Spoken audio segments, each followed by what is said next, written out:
Hi guys, welcome to my channel.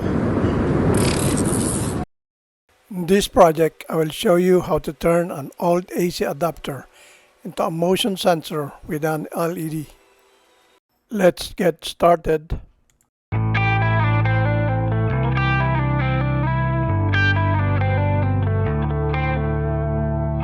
Here are the parts for the project.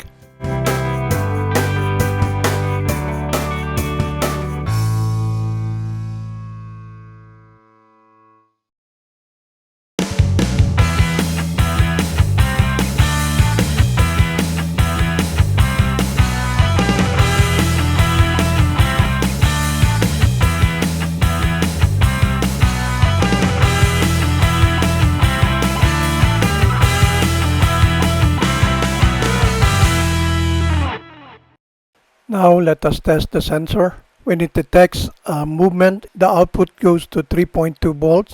Then the output voltage will go to 0 after 2 seconds. Now let's test the complete circuit.